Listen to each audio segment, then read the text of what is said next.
today we have John C. Couvillon, JMC Analytics and Polling. And John has just come out with a brand new poll on the U.S. Senate race. And of course, we have the debate on tonight, not a presidential debate, but a U.S. Senate race election debate. John, sorry for the delay, but good afternoon to you. Pleasure to be here today. Thank you again.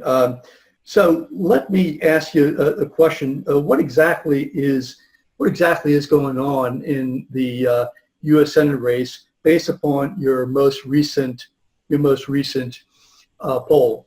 Right. So to answer this question, we have to split up the candidates into the Republican candidates and the Democratic candidates, because you basically do have two primaries going on at the same time, even though technically this is a jungle primary. So first, let me start with the Democratic primary. In that quote-unquote primary, or really it's a sub-primary, we have two major candidates. We have Public Service Commissioner Foster Campbell, and we have Attorney Caroline Fayard. Those are the two substantial Democratic candidates in the race. What my poll showed relative to the last time that I was in the field, which I do believe was the last publicly released poll in this race, was the one I did about a month ago. A couple of weeks ago, yeah. Mm-hmm. Yes. So since the last poll, what has happened, I believe that in our last discussion I had talked about at some point the Democratic base was going to begin to coalesce, and I felt at the time that the coalescing was going to be behind Foster Campbell. That, in fact, is what happened in this poll. More specifically, Foster Campbell's numbers shot up from 15% in the last poll to 23%.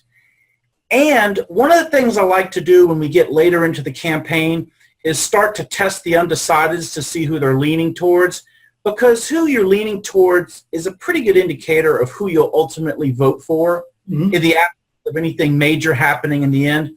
So Foster Campbell is sitting at 23% right now. If you include the undecided leaners, he goes from 23 to 25%.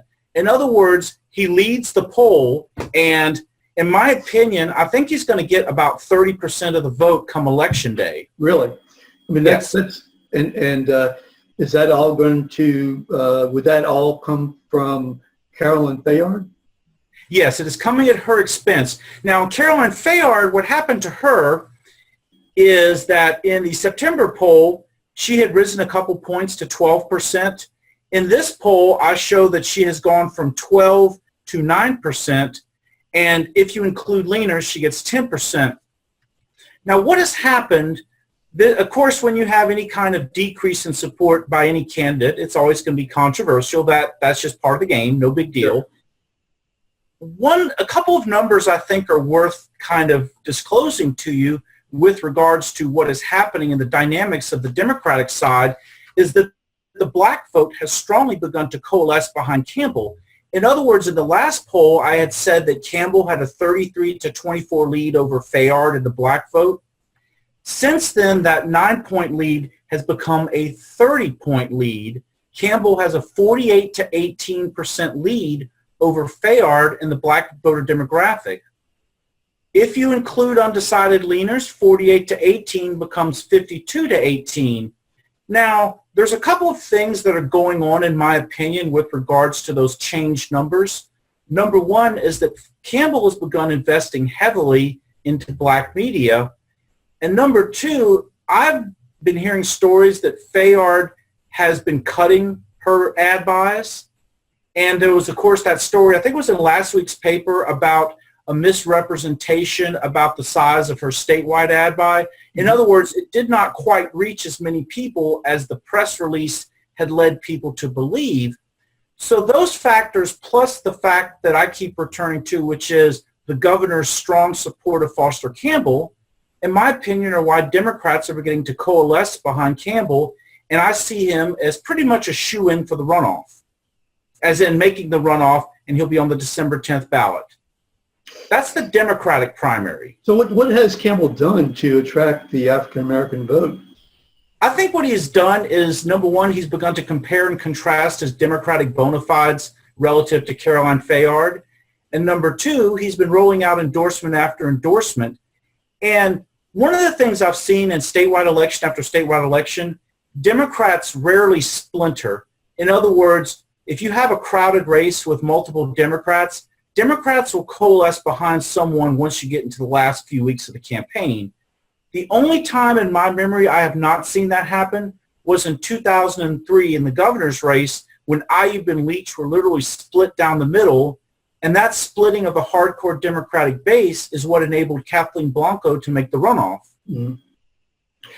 So what's happened? Like Foster Campbell has begun to consolidate the Democratic base. He's also made gains elsewhere, but because the gains were so strong in the black community, and that represents 29 to 30% of the statewide electorate, that, of course, does substantially move the needle when you're talking about polling positions relative to the last poll. So that's what's happening on the Democratic side. On the Republican side, go ahead. You had a question? Yeah, actually, let me just, and I really should have mentioned this from the very beginning.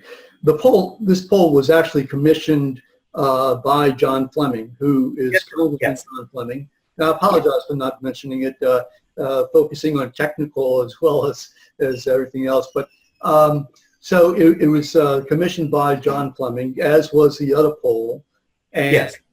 And the one in July